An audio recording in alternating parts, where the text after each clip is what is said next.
Alright, sa puzzle na ito, ipapakita natin ang 3 to 5 moves talo ng pula. Okay, kasi syempre, merong hindi naniniwala eh.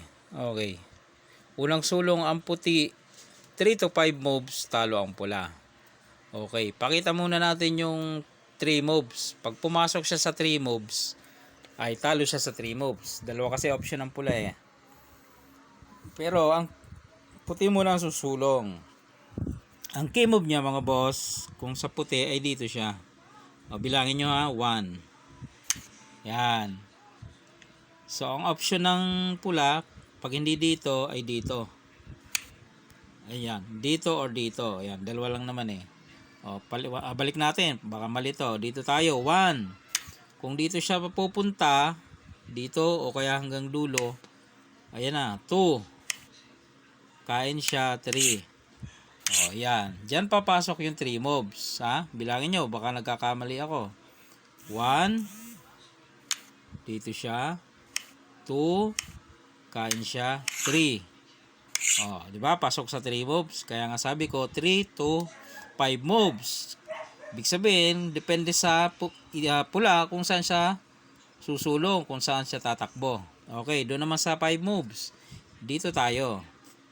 Dito, trap agad siya sa 3 moves. Kaya dito naman siya. Oh. D1, ito ang pangalawa. Siyempre, aalis siya. Wala namang iba eh. Aalis siya. Oh, pangatlo. Iatras mo. Pang-4. Pagkain mo, pang-5. Oh, ganyan ang pagbibilang. Yung ubos lahat ng piyon. Huwag nyong ititigil hanggat hindi na uubos. Yung iba kasi pag tinigil na, ay paano matatalo kung hindi pinakain, hindi nagkaubusan.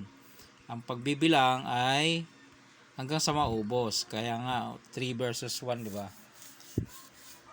Oh, alam na mga boss. Oh. Okay na ba? Naniwala na. 3 to 5 moves suli yan. Baka may magsasabi na naman yan. Pag ako sa itim, hindi mo mahuli yan. Paano hindi? Ito nga ang sulong eh. Oh, saan ka lalagay dyan? Oh. Wala ka nang paglalagyan, 2 bagay lang eh. Oh. Dito. Oh. 'Di ba? Maliban na lang kung ipakain mo. Ipakain mo, no. Oh. Dito mo lang Ay di ang laro mo hindi dama. Perdigan na yata ang laro mo kasi pinakain mo ang vlog natin dama. Oh, dito tayo. Oh, 2 bagay lang, dito ka o dito. Pag dito, ayan nga. Pasok ka na sa 3 moves. 'Di ba? Ay kung dito ka naman, tatakpan niya. Oh, 'di ba? Tatakpan niya eh. Pwede nga dito lang eh. Oh, pagbalik mo doon, oh. So maraming paraan paano yun mahuli mga boss. Okay, alright.